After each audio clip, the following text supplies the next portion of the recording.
Good afternoon, PGA DFS fans. What's going on, everybody? I am Jason Rouslin, and we are going to be breaking down the match play today. And to do that, we felt like we needed to come all together for this. So you get myself, Ben Rasa, and Eric Lindquist all on it today, sponsored by Yahoo, of course. And what a great time to bring all three of us together, because Eric, your boy, Sam Burns, paid some bills last week. He repeats at Valspar. Now, I figured he probably didn't get you a new house like he would have if he had won at the Players, but I'm going to guess it was a pretty positive week for you, knowing that your boy took it down. Yeah, I bought a new car yesterday, so that helped. It wasn't because of just Sam Burns. Let's be clear here. There wasn't enough on there. I mean, I had been firing him off all year long. I said at the beginning of the year, probably would bet him in every golf tournament on Bermuda from now until eternity. I do believe Ben Rasa said yesterday, when we were just talking on the side, that he's going to be on the Corn Ferry Tour in 3 years, which I thought to be one of the most offensive things that I've ever heard in my entire life. 25 years old, starting to show out, 3 PGA Tour Ws. I don't know what more you want from me. Bet Sam Burns on Bermuda every single day, ending in Y. Yeah, and clearly he does well on a course that is difficult to drive on and seems to excel in that category. Now, Ben, I'm not even going to worry you with talking about Sam Burns. Here's what I want to know. Davis Riley, is this a breakout or a one-off? Losing in the playoff to Burns obviously would have changed his life, but still a great finish, came in second, and has played pretty good this year. Yeah, I think he's in a large group of guys that we've seen consistency-wise. It's not going to be there every week, but he can do it. Thigala can do it.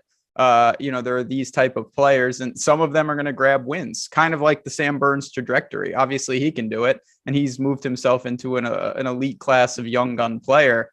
I don't know if Davis Riley's there yet, but even his post, we don't need to spend a lot of time on this, but his interview afterwards, he was saying, I now know I can do it. I didn't win, but I know my game is good enough, and I think we'll see a lot of him in the future. It's pretty good to see him nearly get that first win. Yeah, and I think he's only like 25. So he was for people who don't know, he was the number 1 amateur over top of Sam Burns, number 2 in the same class. So when they were getting recruited for college, one went to LSU. I can't remember where Davis Riley went, but they were the big. He went to Bama. Yeah, he went to Bama. That's right, because he's buddies with Justin Thomas, and that was the connection on round 3 where he felt comfortable in that pairing. Played a phenomenal round of golf, but. This whole young batch of kids, they make them different nowadays. They make them different. And Davis Riley, Sam Burns, a long history of being buddies back to junior golf days. So happy for both of them, but especially happy that it was Burns on the winning side of it. Yeah. Now, you just mentioned JT, and here's my last point that I want to bring up about Valspar, maybe transition into this week, although it's a different tournament. Does he have a closing problem? Because 17 under, he should have won that golf tournament, I think, with the way he was playing. So, Eric, you say no, he doesn't. Ben, I'll let you go first. Do you disagree with him there? No, not really. I mean, it's kind of like Xander in some ways, where people are wondering why can't Xander break through and start racking up wins? I think it's even to a lesser extent. So I'm not overly worried about it. We'll see. It's a long golf season. He's going to need to start closing some of them, but I'm not worried right now. Eric, you think maybe he's saving that top form for Augusta, or what's the deal? I think he should have won this week. It's math.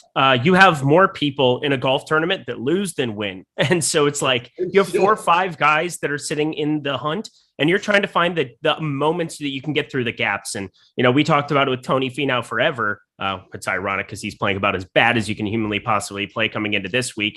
He's going to be a hot take. Well, no, I mean, he's not a hot take. I just love Xander this week in his grouping. But Justin Thomas, it's just a math thing. You can't win every single time that you put yourself in contention. Too many bad things can happen. He hits a drive right. He barely misses it offline. That ended up penalizing him worse on 18 than if he had blown it way right like Davis Riley. So you get these kind of weird things in golf where, a small miss can penalize you more than a large miss. He ends up on the lip of a bunker, makes bogey on 18. He's out of the playoffs. So that's just how golf works. It's unfair, but it's also just math. All right, let's move on to Austin Country Club. I'm going to breeze through it rather quickly because it's match play, and it doesn't matter what golf course they're playing. It really has no bearing on the results of the match. So Austin Country Club is a par 71, roughly 7,100 yards. It's a Peter Dye course. Only 2 or 3 par 4s that are really difficult. There's also a drivable par 4 with a lot of water lurking, the kind of die signature. And then the par 3 17th hole, Eric and I and Ben were talking before this, is probably better than the 18th hole. It's a fun par 3 with water lurking, or I shouldn't say water, native area lurking. Fun golf course nonetheless. Now, match play, we'll move right on to that. We get 16 groups. Here's how it's set up. 16 groups. They're going to play a round robin format, 3 matches each, 1 point for a win, half for a tie, and 0 for a loss. Then 1 winner from each of the 16 groups will come out into the Sweet 16. Then they'll have the Elite 8 and the Final 4. DFS scoring-wise, it's pretty much, if you win a hole, 3 points, whole half, 0.75, the alike. Make sure you go in and check those scorings, but those are the most important ones. And now let's go right into quadrant 1. You break the field out into 4 quadrants to see how to build optimally for the Final 4. So we're going to start with quadrant 1 and group 1. Jon Rahm leads off. How they see the A players is pretty simple. It goes by OWGR, 1 all the way through 16. If a guy is missing, they'll go to 17 and so on. So Jon Rahm sees Patrick Reed, Cameron Young, and Sebastian Munoz. A pretty tough pairing here for Jon Rahm, in my opinion. Ben, you got Patrick Reed, who's obviously a Ryder Cupper and match play familiarity. Then Cameron Young, a breakout season in that kind of Sam Burns-esque, what we've seen, great off the tee and with his putter. So do you see Jon Rahm continue his bad streak of golf, Ben, and maybe not get out of this group? Yeah, I don't think it's the easiest group by any stretch. And, we see time and time again, the most surprising thing I think you'll notice if you're playing this event for the first time is the majority of 1 seeds do not get out of their group. Like the top seed in these, it's very hard to win. You've got 3 capable guys, and Munoz, yes, he melted on Monday at the Players, but he's playing good golf. So I wouldn't be stunned to see any of these guys come out. Obviously, Rahm is the favorite for good reason. He's the most expensive player for good reason, but it's no plug and play by any stretch. I'm not overly optimistic that he can fend these guys off. Eric, how about you? You agree that it's kind of a tough group here for Johnny?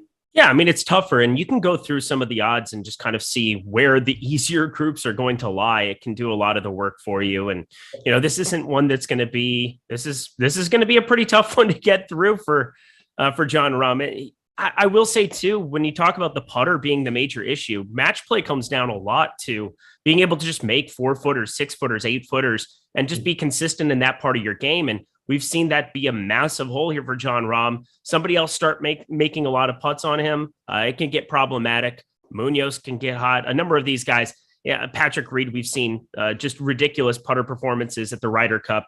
And then Young has just been awesome. So this is one of the tougher groups to imagine. Jon Rahm, you always have to match up like what's their ownership going to be next to what is their chances to get through. We have top 16 odds on Awesemo here. Jon Rahm is still second most likely to get into the round of 16, but I will say I think it's a little bit more competitive, and I'm glad you guys do too. Yeah, for sure. Listen, I think, and this is where we can kind of get into our picks for the group. For me, I see Cameron Young having a really good chance to come out of here. First off, he's been so good off the tee that if I'm playing match play and I'm thinking about it, I would rather be playing a guy that is not that good off the tee, because he's going to struggle to maybe make par on some of those. Cameron Young, man, with how good he's playing off the tee, I think he, puts a lot of pressure on the guys he's playing. So he's my dark horse to come out of this group. Obviously, the guy that's supposed to win it is Jon Rahm. Those would be my picks. So, Ben, how about you? Give me the guy that's supposed to win and the guy you think is a dark horse to come out of it. So, obviously, Rahm is supposed to win. I think Munoz is live, the way he can putt. No one really thinking of him. And again, he's playing pretty good golf quietly. Reed's hard to really break down, but I'll throw out Munoz to have a fighting shot here. Okay. Eric, where do you align? Yeah, quickly. I mean, Patrick Reed's plus 300. He's actually longer odds than Cameron Young. So I think the Cameron Young shot is actually probably the most applicable in terms of DFS if they're going to be all other things being equal. But Sebastian Munoz would probably be my guy. Plus 330 you're looking at as well. Very live to win this group. I think it's a very volatile group because Jon Rahm gets through it, and as massive chalk, you're probably running into some trouble there. But I'm probably going to be lighter there just because of his price on DFS wise. My buddy Brian in the chat says Reed is going to beat Rahm because that's how PGA DFS works. Yeah, it's true. You're not wrong. Which All right, let's move on to Group 16. That's who the winner of Group 1 will be facing in the Sweet 16 match.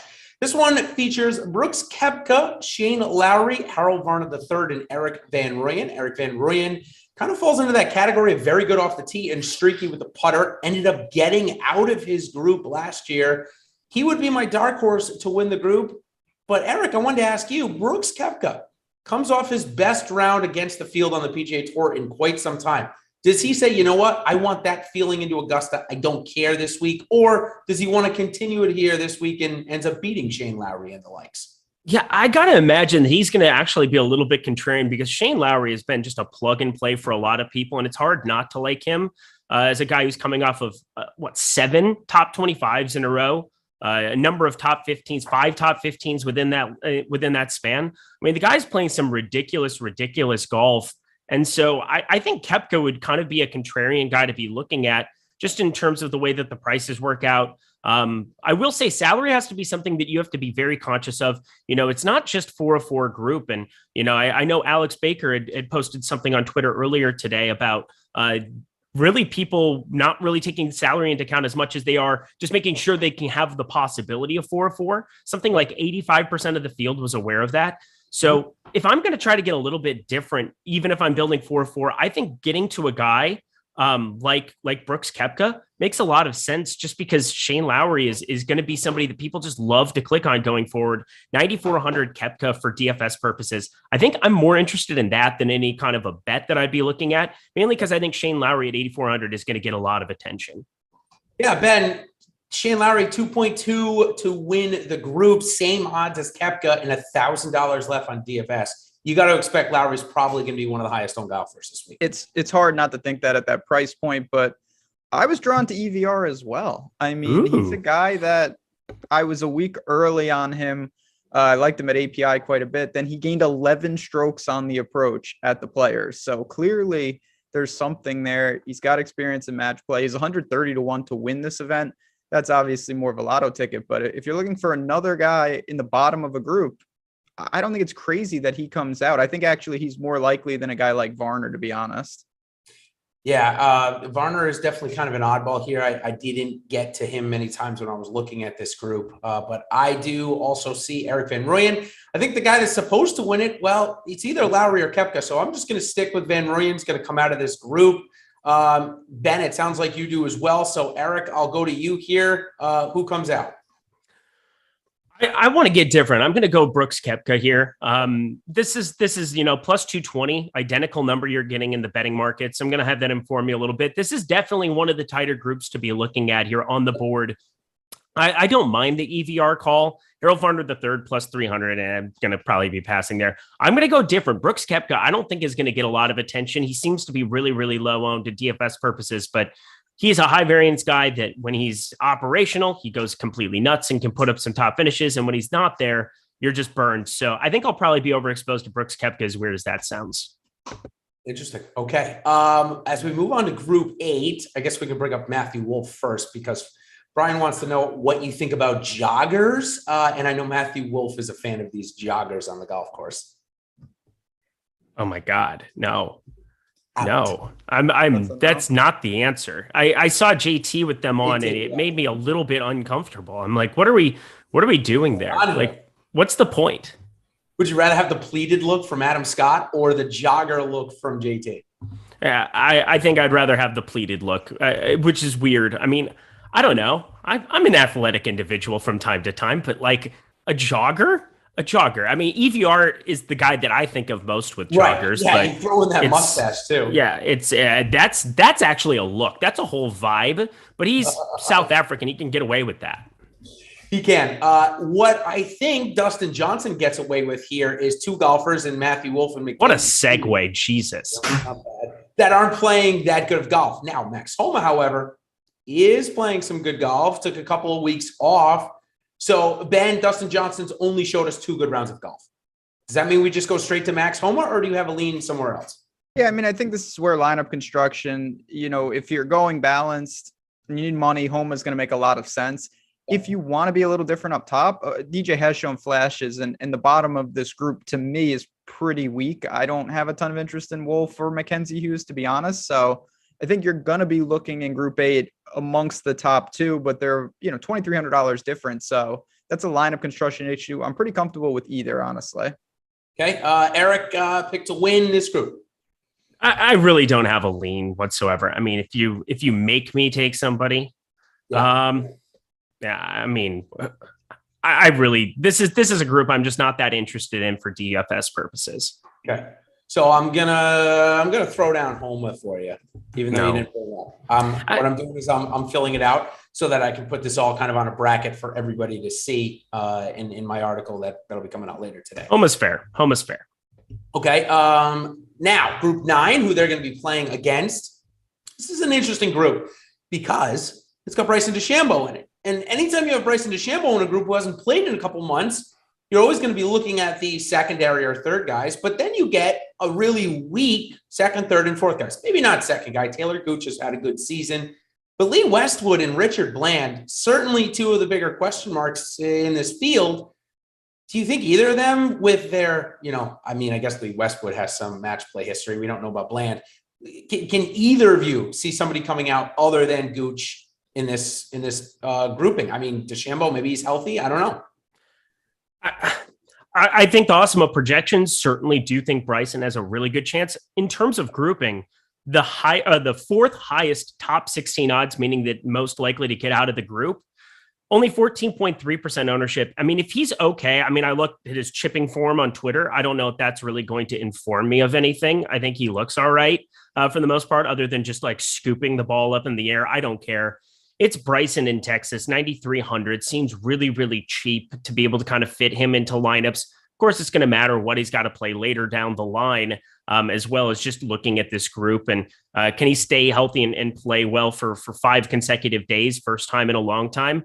I don't know about that. I think it could probably get squirrely the more he's playing with that wrist and seeing it that way. But I mean, fourth highest top 16 odds can't really be ignored for me. I think there's probably positive leverage to go there. Yeah, Ben, are you able to overlook Bryson's injury here this week? Kind of a weird spot for him to come back, though. It is a little odd. You're kind of forced to overlook it in some regard because I don't love the rest of this group. And the one other part, and maybe this isn't how it will play out, but I do think that one of Bryson's biggest issues is when he blows up, he tends to do something absurd. In match play, that doesn't hurt you nearly as much. Like if he takes a crazy risk on a hole and it goes horribly wrong, you lose the hole. You're not out of the tournament. So I think in something like this, it could actually help him. And I do feel pretty confident he comes out here. Yeah, this might be one of those groups that I do avoid because I don't necessarily like either guy. And then when you look, you look at the Elite 8 matchups, it's just not great for this group. So, okay, it looks like you guys both are on Bryson. I think Talor Gooch can get through here. I don't. So wait, does that mean that we get to click Bryson anyway? When we're making the bracket, the one bracket to rule them all? Yeah, it looks like you guys are clicking Bryson and I'm going to click Gooch here. Yeah. Let's go. One bracket to find them.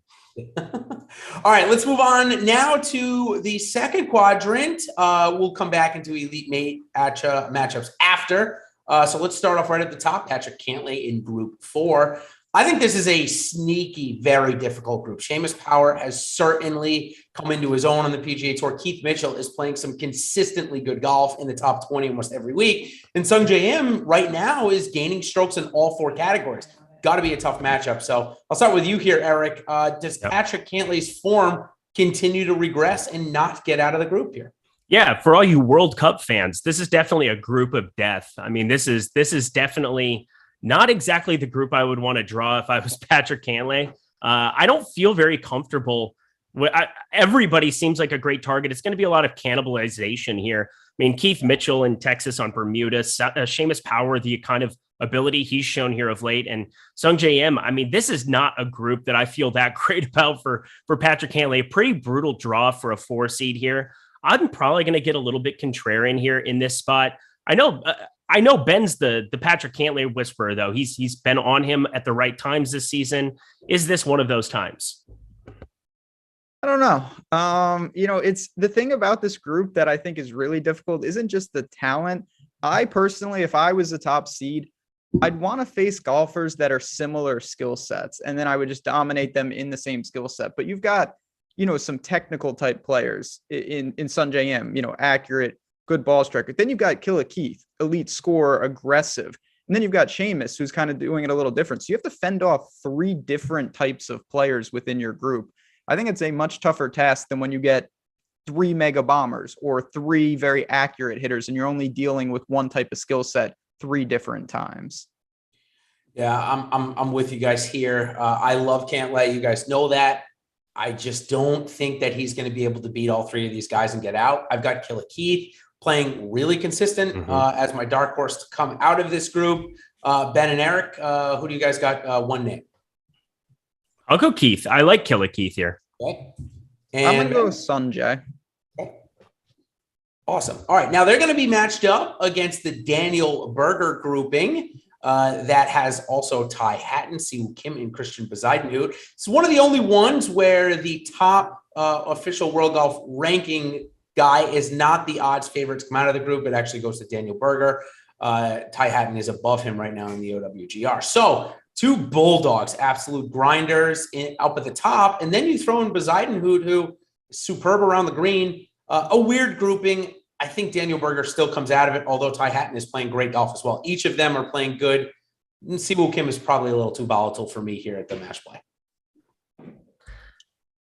Eric, you take it first. Yeah, go ahead. Me? Okay. Daniel Berger is definitely going to be the guy that I want to target. We are coming off of some heat here for Daniel Berger. And last time we saw him having a disagreement, if you will, with one Joel Dahman, with one Viktor Hovland. I mean, how fun would it be to just play the narrative of him and Viktor facing each other here in the finals? That would maybe be one of the greatest things that happened in golf this entire season. I'm just cheering for that more so than anything. So, I mean, Daniel Berger, just keep advancing. Viktor Hovland, I hope you get hot. I know our boy Ben's on him. So I'm going to be riding the Daniel Berger train here. I think it's good chalk. Yeah, they would be a finals matchup if I have that correct. So that would be fun. Yeah. Ben, Daniel Berger, or Ty Hatton, or neither? I think it'd be Ty Hatton or neither before I go to Berger. I think Berger's going to be very popular. And to me, I don't know. And listen, you can look at match play record, and I think there's something to that, like Ian Poulter. Yeah, obviously he's got something there. And some guys like Berger has struggled a little bit. I don't think it's the end all be all, but I think you could see someone like Christiaan Bezuidenhout come out of this group, to be honest. He's a consistent player, really crafty, can get crazy hot with the putter, put a lot of strain on you. And I just think this course, sets up for his game with his lack of off the tee. So although I would pick Hatton if I had to pick the obvious guy, I think that Bez is live at nearly 3-1 here.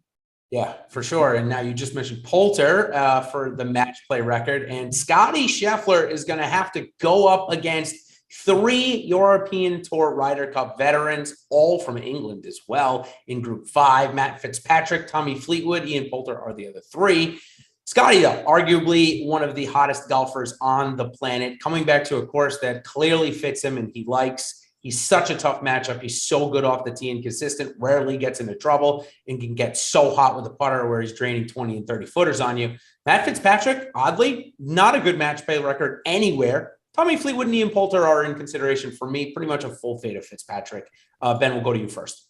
It'll be Fleetwood for me. I do think, again, tough task. These guys have experience, Europeans, they know what they're doing. Fitzy, yeah, it hasn't panned out. He's playing good golf, so I wouldn't be opposed to it, but I think that Fleetwood with $700 difference, he's starting to show some form. Of course, we remember what he did in some match plays in years past, but I just kind of like where his game is trending. His around the green game has been very strong. And finally at the Players, 8 strokes gained tee to green. That's a positive to see. So I think that Fleetwood is the sneaky guy here. Okay. Eric, how about you? Can you see Ian Poulter rising from the ashes and getting it done in match play again? Yeah, I mean, we know Ian Poulter in match play, but also this is not the Ryder Cup. This is him having to rely on himself and not some team aspect, not some rah-rah type situation. So I think I'm kind of leaning towards either Fitzpatrick or Fleetwood myself as well. I think Scheffler is going to be very, very popular. And once again, I keep going to the data that we have here at Awesemo, but if you look at our projections page, top 16 percentage for Scottie Scheffler, he's all the way down to like 8th or 9th, I believe, in terms of top 16 percentage, 31.67%. I think you have an opportunity to get a little bit contrarian in a spot like this. I think that there's better draws for other guys. I think on the other side of this group, I'm looking at being pretty chalky, or what the round of 16 matchup would be. I'm looking at being pretty chalky. So I don't mind getting a little bit different with Fleetwood here. We saw signs of life, and that's good enough for me. Yeah, I think that for my one pick, I would probably go with Fleetwood. I think that he is playing good enough, and I think that Scheffler will get worn down. So we might have a unanimous pick there in Group 5. Now we head to Group 12, which is going to bring us to our defending champion in Billy Horschel. And funny enough, this group actually has the lowest average salary of any group out there. So that would suggest maybe it's one of the weakest groups. And I do think it is, which could bode well for somebody like Tommy Fleetwood. However, speaking of Tom and Tommy, I think Tom Hoge is made for match play. The guy fires at every single pin he ever sees, leads to a lot of birdies and bogeys. So I got Tom Hoge coming out. Thomas Peters also in this group. This guy, I mean, he could be absolute perfect for match play, but I just don't know where his form is. I don't see Billy Horschel coming out of it again, though. Believe it or not, I think that run ends this week. Eric, we'll start with you. Are you fading Billy Horschel with me, or are you going to play him? Yeah, I'm going to play Billy Horschel. He's 8,800. He's the cheapest of a lot of these group leaders that you really have access to. He's a defending champion, obviously has good course history in that regard. Plus, he's playing very, very well. 36.15% top 16 percentage here. I do not mind going to some Hoge. I'm just fine with that. But in terms of building one bracket of integrity, if you will, I'm still going to ride with Billy Horschel here. Yeah, Ben, by salary, I just want to clarify this. It's the weakest group by salary, not by OWGR strength index. It's like 141, which is basically average. But in terms of salary, how DraftKings put it out, it is. So are you going to stick with the chalk of the group, or do you also see a Tom getting through? I mean, you mentioned by salary to me, and this is all opinionated. I think it is the weakest group, though. Like I don't like this group at all. I'm going to short the group in general because I'm going to have either Fleetwood or Scheffler or whoever absolutely smoking them in that next round. Yep. I guess it would be probably Billy Ho by default. I mean, you could always talk me into Peters, but there's really nothing when I look at his form outside of he's Peters and he can catch lightning in a bottle. Kind of reminds me of Lucas Biergaard, 2 or 3 years ago when he came on and he was playing out of control and he beat Tiger and all that. I just think you're drawing pretty thin here. If you go there, Billy Ho, of course, the likely and rightful favorite, but not a group that I think is live to go very deep. I like Tom Hoge. I'm going to stick with him coming out of the group there in Group 12. Okay, I believe that covers Quadrant 2. We'll go on to Quadrant 3. Also, want to let you guys know, make sure you like and subscribe. We've got content coming out all week for this WGC match play. Then we'll even flip over to Corrales for a couple of pieces as well. So make sure you're liking and subscribing to our channel here. We're going to start off with Collin Morikawa. It's been a rough time for some of my favorites, Eric. Morikawa is playing awful. Cantlay's playing awful. Spieth, he doesn't play good at TPC Sawgrass anyway. So Spieth's probably playing the best out of the three, but Morikawa also draws Sergio Garcia and Bobby McIntyre. McIntyre made it out of the group last year. I think he draws a tough group, even though Jason Kokrak is halfway to the Live Golf Tour at this point. Yeah, I don't know what to do with this group. I think it's probably a group that I'm going to short in general. But I think Morikawa just by default has to be the guy that I would pick to come out of here if I'm looking at doing such things. But when you look at him relative to salary up here, I mean, for him to be the fourth most expensive guy with JT above him, Hovland below him, I just don't find myself getting to much of him in DFS just as a default to how poor I think this group will do coming out of here. You've got Answer and Simpson and Harmon, who's just a monster at this event coming up in the round of 16. I just don't see any way that I play anybody else out of here. So give me Morikawa by default. Ben, could we see Bobby McIntyre and Brian Harmon, two lefties, tee it off in the Sweet 16, or is Collin Morikawa going to find it this week? I mean, we definitely could see that. There's no doubt. I think the interesting thing for me to me, maybe people would disagree with this, but to me, this has a lot of crapshoot qualities to it, and you have to play some game theory. And when you do that, I think looking at these group odds is really interesting because if you asked, I think most people, who's more likely to come out, Scheffler and his group or Morikawa here, I think most people would say, oh, Scheffler, like he's playing so well. Morikawa's the same odds to come out of it. And I think you can do stuff like that and compare him. So to me, I'm going to go to Morikawa here. I know he's not playing great, but he's still an elite player, maybe a little undervalued. And I don't think the group is that difficult. So I'm going to look at those group odds, and you'll see some surprising ones because sometimes it feels like a guy's a lock and he's the same price as another group where you think, oh, he could lose to all three players. Yep, exactly. You just mentioned Brian Harman. He's in our next group here in group 15, which by OWGR is like almost by far the weakest. I don't know what happened here. Maybe Harman was the last guy in and it was supposed to be McIlroy's spot. It kind of looks that way to me, but it's Abe Answer, who's playing terrible in a complete slump. Webb Simpson just coming back from an injury, Brian Harman, who we mentioned, and Bubba Watson, who's not playing good golf. So default to me goes Brian Harman, and he happens to be good at this event. So Ben, do you see Answer or Simpson catching some form, or are you going Brian Harman as well? I think Brian Harman's a pretty good bet.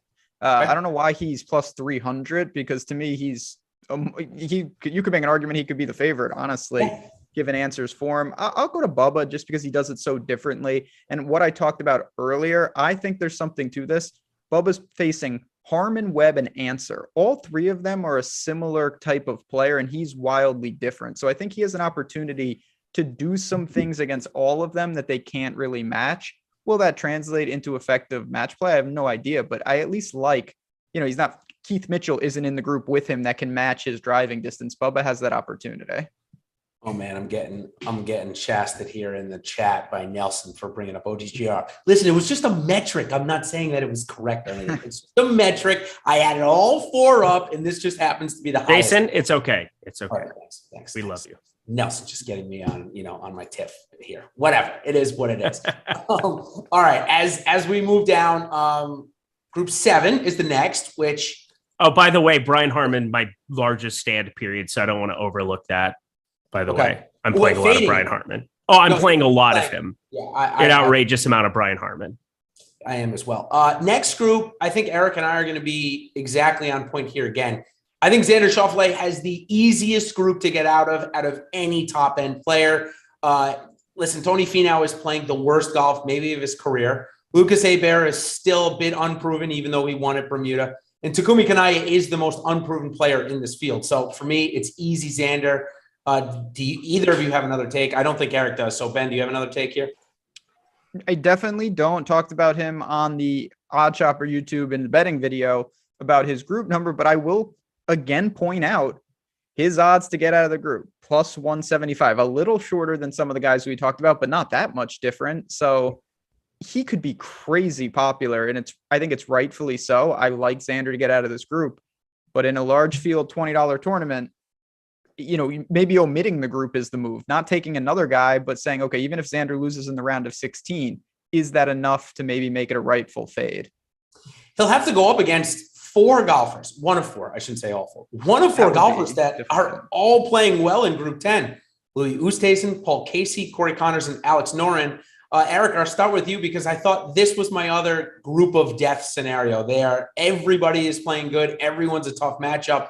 Maybe the worst stat golfer of all of them is Alex Noren, who has the best results at this course. So where are you going here in group 10? I think it's very difficult. Yeah, I think Louis got to be the guy for me. Sorry, there's something going on outside of my apartment here right now. But Louis is going to be the guy that I think I just have to kind of ride with. I think he's a really good bet because I do think if he gets out of this group, there's such live equity for him to be able to take over. I mean, look at some of the matchups coming up. You would be going against a chalky Xander. You could have, Brian Harman on the other side, which for me is going to be a tough thing to kind of go up against because I just love Xander so much. He's got the easiest grouping of everybody there. And then as you're working through it, whoever he's going to face, I've got to be shorting a little bit. I think one of my approaches is just going to be to bet Xander, bet Louis, and kind of live with the result of that. And maybe try to be just like at the field on both of them in DFS and pick some other spots. Cause like Brian Harman price wise, I just love so much out of his group, but I don't know if I really want to be going out and betting him here. I think he's just very, very volatile here. I love getting to Brian Harman to get out of his grouping. I mean, this whole group is just going to be the make or break section for me, those 4 groups going down the line in that quadrant, if you will. But I think it's got to be Louis for me, just because I'm going to be betting him. I don't want to lead people astray and think that I don't like him the most. Yeah, a Louis Oosthuizen versus Xander Schauffele Sweet 16 matchup certainly could swing things. It looks like Louis is going to be kind of, because of his group, it's going to probably be a little bit low owned. So certainly there. Okay. We've got one more quadrant left till we get into our Sweet 16 matchups. Group 6 is going to lead off our chat here. Justin Thomas, playing some great golf, has the second lowest odds to get out of his group at plus 165, but it's no slouch. Kevin Kisner, who is a match play champion, Mark Leishman, who's playing good golf, and then Luke List, who should have his putter here for all 4 rounds of this year. In case you guys don't remember, Luke List broke his putter on the first hole of the tournament last year, had to putt with his wedge for the rest of the round. That was a sight. Nonetheless, Justin Thomas, Eric, we talked about him already. It looks like both you guys are okay with him playing well here this week and not mailing it in for Augusta. Yeah, I like Justin Thomas, but I'm going to just throw it out there. Right. This feels Luke Listy to me a little bit. I'm going to get different here. I'm going to try to get really off the board. In the betting markets, I think there's 150 to 1 you can get on Luke List, and I don't completely hate it. I think with everybody else coming up in this quadrant, I think it's one of the weaker ones until you would face Hovland, and you wouldn't have to do that, I believe, for him until the last grouping of that quadrant. So you get to skip him in the first round of it. Spieth, Scott, Rose, Bradley. I don't feel as enamored with that one. No offense to you. I know what you're doing. But Luke List, I'm not completely writing him off. And I know Leishman is always somebody people like. Kistner, we've seen him have good form here. And he's just a guy that is annoying when it comes to match play. He can be feisty and really kind of grind out some good results. And JT's playing phenomenal and hitting the ball just so well tee to green. So I think it's a tough group. But Luke List, just for match play purposes, where I can write off some of these big numbers, fire him up. I feel pretty good being over the field on him. Yeah, Ben, as I already said, the way they seed out is by OWGR for the top seed. So even though the match play championship probably would love to see a JT Jordan Spieth matchup in the Sweet 16, it was not planned that way. Do you see that actually happening though? Probably not. I mean, I think that JT is, he's the rightful favorite. He's playing good golf, but capable group. You already made a case for List. I'll make a case for Leishman. Guy knows what he's doing in the wind, playing better, healthy. And he's just that type of guy in the sense that we've seen him show up in big time events against strong fields time and time again. So you're looking at that. And then you already mentioned that Kisner's won this. So I think JT is going to have his hands full here. I think everyone is live in that group, unlike some of these groups where realistically, there's one guy or some groups, 2 guys where, yes, they can get out, but it seems pretty unlikely. Agreed. We move to the next group, the Jordan Spieth group. He's got Adam Scott, Justin Rose, and Keegan Bradley. Adam Scott has really struggled off the tee, and it hasn't gotten better to the point where he even took the driver out of the bag one tournament a couple ago. I think I was at the Arnold Palmer. Justin Rose certainly has not regained that top-end form, playing better this year than last year. And then there's Keegan Bradley.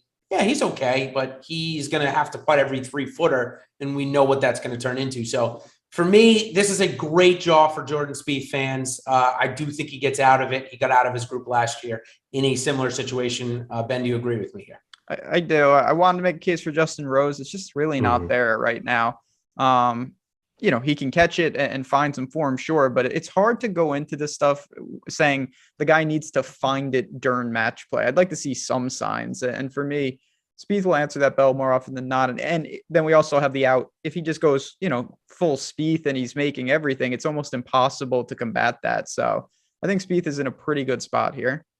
Eric, you as well? You're writing off TPC Sawgrass for Spieth for his career, right? It's just, he doesn't play all that. Yeah, if we're just going to do a 1 tournament sample size, Keegan Bradley finished 5th, so we have to pick Keegan Bradley, right? I'm not doing that. I'm going Jordan Spieth in this group. I don't really know how I feel about him going the rest of this tournament. I think that's a little bit of my concern, but as far as the group goes, I think he's also a really good bet to get out of here. Scott, Rose, Bradley. Bradley, as you said, putting every 3-footer. That'll be entertaining to watch. Just one round here or one tournament this year so far, stroke gain putting where he's been positive. That doesn't bode well for match play. No, it certainly doesn't. Now we go into group 3, last matchup. This this top end of this group, very tough. Viktor Hovland, who's playing really decent golf. We'll have Will Zalatoris to contend with. And then you've got two long odds, Cameron Tringale and Sepp Straka. And I think Sepp Straka is not getting enough love. The guy has played really well, had a great Sunday at TPC a couple of rounds ago. So he's, I think, really going to be low owned because people are going to love Hovland and Zalatoris here. I think both Tringale and Straka will be low owned, but I think that Zalatoris and Hovland are just too strong. One of them come out. I'm going to go Zalatoris because he's more rested, Ben. That's literally the only reason. And Hovland maybe hasn't quite shown it in his match play format yet. So what say you? I'm going to go to Hovland. This is a guy I haven't played, and I've got away with it to an extent, but at the same time, he could have won multiple times in the last month.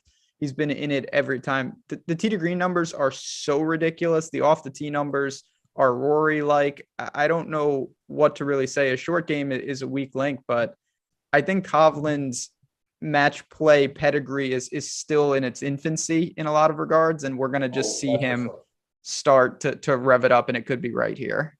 Yeah, Eric, he was quoted, Hovland was saying that, listen, I like to give putts, but if I don't think the other person can make it on the other side, I'm going to make him putt it. So Will Zalatoris is not going to get one putt from Viktor Hovland using that scenario. Is that going to be the difference in your mind this week? Yeah, and to think, I didn't think Matt Kuchar was in this field, but sure enough, he's Viktor Hovland all in the middle of nowhere. So that was cool to see. I kind of chuckled reading that, where it's just like, all right, don't call me a dick. I'm just going to throw it out ahead of time. You're going to have to putt a lot of shit. So I did appreciate that Hovland put it in such charming words to try to get away with it before the tournament even starts. I like Hovland out of this group, of course. I understand Straka. I mean, he's had some really top end finishes here, played well at Sawgrass, obviously won at Honda. There's not a whole lot there. Zalatoris, we know the ball striking pedigree, and Tringale, I just am not a Tringale truther, and I'm always going to be light on him just about everywhere. But Viktor Hovland, I think, clear cut. I'm just willing this into existence. Hovland versus Berger in some capacity. And you know what? If we're going to have fun with the tournament, why not build what you want to see in the tournament in a couple lineups? And I think that's what I'm going to be doing with Hovland and Berger. Hey, listen, if you're building optimally, it's there's no reason why you can't. Yeah, why not? Into the finals. Definitely both playing well enough to get there. Here's this next group 14 is rather interesting, and I say that because it has the only group where the third golfer, the C golfer, is the odds favorite to get out. And I'm talking about Russell Henley, 2.2 to get out. At the top, the A players, Joaquin Niemann, 8,600, and then there's Kevin Na and Maverick McNeely. To me, this says Sam Burns was here in the late withdrawal. They just kind of slid McNeely in there. But it certainly opens the door, Ben, for, say, Niemann or Henley to get out with not playing well and having a new kid, and then McNeely kind of just getting thrusted in there. Yeah, weak group, but, there's also something to be said. I think we've seen this in years past. You come out of a weak group, but you've found some success already. You probably won either 3 matches or a couple matches at least to get out, and then you carry the momentum into the Sweet 16. So the obvious, comment would be, I'm not going to worry about this group. Hovland and these guys are going to dust them if they ever meet. But I think you can look even to Niemann as almost an against the grain guy, as you mentioned, because everyone is saying like, oh, of the top guys, he's the least likely to win. And that is true. But if he does win, I mean, the talent is there. We just saw it, no more than a month ago against one of the strongest fields of the year. So I want to ask you both, though, about Maverick specifically. Can he do it with the putter in Texas? Late add to the field, didn't go to Corrales. What do you think about him? Yeah, I love him for DFS purposes. I mean, he's 6,200. I mean, it's hard for me to look at a group that's beatable and to get a guy that's one of my dudes, Maverick McNeely. I just love this guy and his long-term aspect.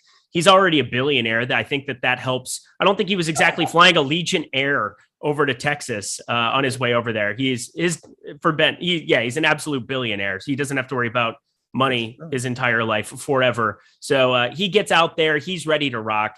He's 6,200 for DFS purposes. I mean, is there any kind of a reason I would go and bet him? No, I'm not going to bet him outright. I'm not going to bet him anywhere. But this is like a specific, like, I see a weaker group. I see a guy at 6,200. Really hard to kind of overlook that for lineups. I agree. If you were betting one, would you go to Niemann or Henley here? I'd take the Maverick if I had to bet something, but I'm just not going to bet this group. I would. I mean, Henley's the odds-on favorite here, and I'm betting enough other favorites around the card. We talked this morning, Hovland's a guy that you're on. I'm going to add that to mine here as well. Xander Schauffele, God forbid he does not get out of his group. I will have an aneurysm, but go ahead. I will just say real quick, because we all talk like that. He is most likely not getting out of the group. Correct. He's under 50%. Yeah. Every single player in the field is most likely not to get out of the group. It seems inevitable, but that's what makes this so interesting. These are all underdogs. Mm-hmm. You're cashing plus money on any player to get out of the group. Right. So I love the way you put that. That's beautiful. But also I get plus 290 for my boy Maverick McNeely, plus 220 Henley. I'll just go a little bit longer. I mean, if I had to probably bet this group, maybe I'd take Neiman, but Maverick McNeely is such a glaring $6,200 number for DFS purposes that I think I have to be taking more of that shot.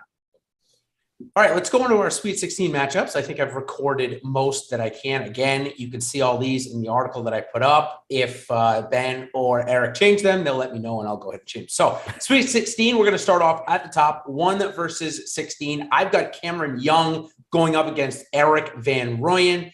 I'm going to take Cameron Young in that matchup. I think that he's just suited for this type of golf. Eric, you have Jon Rahm or Munoz against EVR. Nope, sorry, that was Ben. Eric, you have Munoz or Rahm against Brooks. So who do you got in that matchup? Yeah, I'll go Brooksy again. It's one of those things where I have to find points of deviation from just, I want to play game theory a little bit. Yep. I want to be able to play my guys in the spots where maybe they're a little bit more chalky. And this is one of them where I just think Brooks Koepka in some of these events, yeah, you're going to absolutely get nothing out of him after this round, and you could just be sitting duck with some of those lineups. But I think he's going to go probably one of the most overlooked out of anybody above 9K. I think his group's probably a little bit easier than people give him credit for. So I'm going to be firing up some Brooks, and we'll just keep the Brooks train going. Okay, Ben, yours is Rahm or Munoz versus EVR. Yeah, I'm going to take Rahm. I think that, when push comes to shove, it's a pretty good matchup because I feel pretty good that he really could be facing EVR. And that's, for a Sweet 16 matchup, that's pretty damn solid for a guy like Rahm. I'm going to say that he can hold this down and he'll be tested, but I think he does move on. All right, 8 versus 9 matchup, Max Homa versus Talor Gooch. For me, I've got Homa advancing. Eric, I have Homa versus Bryson for you, and same for Ben. So who do you got, Bryson or Homa there? I'll go quickly, Bryson. I mean, I didn't really like the DJ Homa Wolff Hughes spot. A lot of DJ and Homa ownership is kind of like what I would expect with as bad as Wolff's been. Hughes can get it going with the flat stick time and time again, but I'm going to be going the Bryson route and just getting different. Koepka DeChambeau, I doubt that's going to be something that many people get to. Yeah, speaking of which, that will be in the Elite Eight matchup. Certainly one that people will have their eyes on. Ben, Rahm is going to be playing against 2 in the Elite Eight for you. Max Homa, I'll say. I'll say this. If I go to Bryson, I'll probably just have him winning it because I think it's pretty binary. I think if he's healthy, he can destroy the entire field. He also could go 0-3 and it's a wrap immediately. I think Homa's the more prudent play. Okay, now we go to the 4 versus 13 and 5 versus 12 group. I have got Keith Mitchell versus Daniel Berger. I've got Keith Mitchell winning that one. Eric, you have the same matchup, Keith Mitchell versus Daniel Berger, and Ben, you have Sungjae versus Hatton. So Ben, Sungjae, Hatton, who moves on? I'm going to say Sungjae. Well-rounded game, tough to deal with because he doesn't leak strokes anywhere. You mentioned he's positive in all 4 categories. That's just tough because no matter what the course dictates, he can handle it. So I'm going to say Sungjae moves on. Okay, Eric? Berger for me quickly. Okay. All right, the 5 versus 12, I've got Fleetwood versus Tom Hoge. Got Tom Hoge coming out of that one. Fleetwood versus Billy Ho for each of you guys. Who do you have? I'm going to go the Billy Ho route. I feel like the course history just obviously won this event last year, but I hate how good a form he's been in. He's punished me time and time again here. Why not buy in a spot he's guaranteed to now let me down? Okay. And for you, Ben? Yeah, I mean, that makes sense because I'm going to say Fleetwood, and I'm thinking of ways that I will probably lose. Billy Ho just making a triumphant return to the winner's circle would be the quickest way for me. So that makes a lot of sense. For sure. Okay, now we've got the 2 versus 15 and versus 7 versus 10. I've got Bobby Mack versus Xander Schauffele, and I've got Xander Schauffele winning that one. Let's see now for Eric and Ben. Do you guys each have Xander moving on, or do you think that this is where he could lose? I mean, he could definitely lose to Louis. I hate that this is this early of a matchup. That's why I'm going to kind of bet both and pray to God that they end up matching up against each other and then I don't have to deal with it. But X-Man for me. Okay. And Ben, yours? Yeah, it's tough. As easy, quote unquote, as Xander's initial group is, no matter who gets out of group 10, it's a real test. And I think that's the biggest problem. I'll go Louis. I think that Louis, if he gets out of his group, will be well prepared to move on. Okay. Got it. Let's see. Did I skip one there? I don't think I did. Morikawa's group against the Yes. Brian Harman group. Okay, let me find those matchups. Got it. Yep. That's where I had McIntyre versus Harman. I picked Bobby Mack, Eric, Collin Morikawa, or Brian Harman, and Ben, Collin Morikawa, or Brian Harman, or Bubba. Brian Harman for me. Yeah, I think as well. Very reasonable, quote unquote, dark horse. Okay, Harman. There it is. Okay, now we can go to the 3 versus 15 versus 611. We've got like 5 minutes left, so we should be able to get this all in. The 3 versus 14, I've got Zalatoris versus either Neiman or Henley. I've got Willie Z winning it.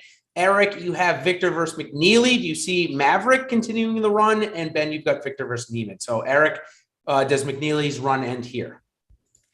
I'm going to get different. I mean, I want Hovland. I want Hovland to keep going. I want Hovland to match up against Berger. That would be a lot of fun for me. But I'm going to go McNeely. I think just 6,200, he's going to be a piece that I have a lot of. So I'm going to be cheering for that, I believe. Okay, Ben? I think Hovland really does just march on. If he's in the zone here, I think even in either of these quadrants or little regions, he can make easy work of them. And they are playing against the Justin Thomas and Jordan Spieth matchup. For me, I've got Spieth beating his buddy Thomas. For you guys, it looks like JT or List for Eric against Spieth, and for Ben, JT Leishman against Spieth. So does Jordan make it to the Elite 8, Ben? Yeah, I think he beats Leishman. Okay. And Eric, does he play against your boy McNeely in the Elite 8? I'm going to say List. I'm going to have List jumping both of them. This is a guy that I just think on this golf course, if you group by ball striking in the last 50 rounds amongst everybody in this field, he's second. We're talking about like the most elite players that you could get, except for like 3. And he's second in total ball striking here. He's going to be a nightmare for match play. So Luke List for me. Okay. Now onto the Elite 8 matches. I will just run down mine and then go to each of yours. Cameron Young versus Max Homa. I've got Cameron Young winning. Keith Mitchell versus Tom Hoagie. I've got Tom Hoagie winning. Bobby Mack versus Xander. I've got Xander winning. And Will Zalatoris versus Jordan Spieth. I've got Will Zalatoris winning. Eric, Brooks versus Bryson. Let's go to Brooksy. Okay. Berger versus Billy Ho. Berger. Brian Harman versus Xander Schauffele. We're going to go Xander. And McNeely versus List. List. Ben, Rahm versus Homa. Rahm. Sungjae versus Fleetwood. Sungjae. Oh, that's a good matchup there. I like that. Yeah, that's good. Harman versus Lewis. Usti. And lastly, Hovland versus Spieth. Hovland. Okay. That is the final 4. And while we have a couple of minutes left, I don't think we need to break down the final 4 because it doesn't matter once you get to the final 4. The points, the way they're distributed, it doesn't matter who wins. They each get 2 matches. There's obviously the final 4 match, the semifinals, and then the winner's match and the third place match. So they each get 2. So with that being said, with 2 minutes left, I want to ask you guys each with 1 minute, do you see a scenario where you can see yourself making a lineup that is not optimal 6 of 6 for Elite 8? So only maybe 5 of 6 that can make it to the Elite 8, or are you going to make sure that you have 100% chance when you make your lineup of going 6 of 6 Elite 8, 6 of 6 Sweet 16, 4 Final 4? Eric, you go first. God, it's such a loaded question because it's something that I'm still digging into more. This morning kind of blew my mind when I was going through how people are building so optimally. And whenever that happens, there's always a point to be made for trying to deviate. And I think the best way that I can explain it is that this is still a salary-based game.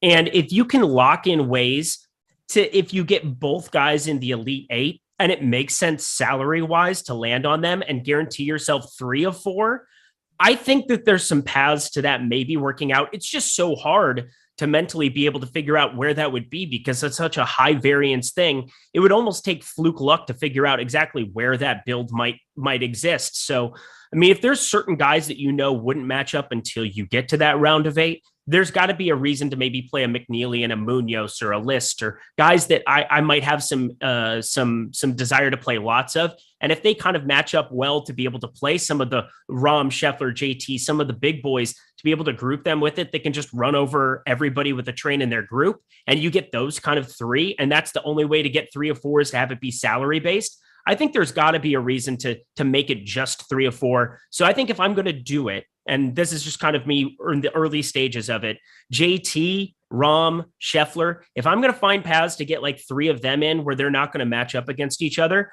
I'm going to do it where I'm building for 3 or 4 just by punting. Ben, I can tell you that if you're playing in the $20 GPP or say the $5 GPP on DraftKings, you likely are going to need 4 or 4 in the final 4. However, the more dollar buy-in you go up, you won't. So is that maybe how you're going to take this build, or are you just going to build optimally all the way through? No, I think you nailed it. Large field tournaments, you got to plan for near perfection. Just think of it like March Madness bracket pool. If you're competing against 1 million people, you need to be near perfect. If you're playing in a cash setting or a small field, floor matters. Getting 2 of 4 to the final 4 is very important. And I think that's how you should go about it. That's how I'll be going about it. Yeah, me as well. And I know that our buddy Alex Baker, Boss Man, has some thoughts on this as well. He'll share them on Twitter over the next 24 to 48 hours. Well, actually 24, because the tournament starts in about 24 hours. So that wouldn't be good. Now, I'll have my article coming out that'll have the outline of all these picks that we've just done, and also a couple of things on Corrales tomorrow. So just 2 weeks until Augusta, everybody. Good luck this week at the match play, figuring out this puzzle. And we'll see you next week for the Valero. Cheers, everybody.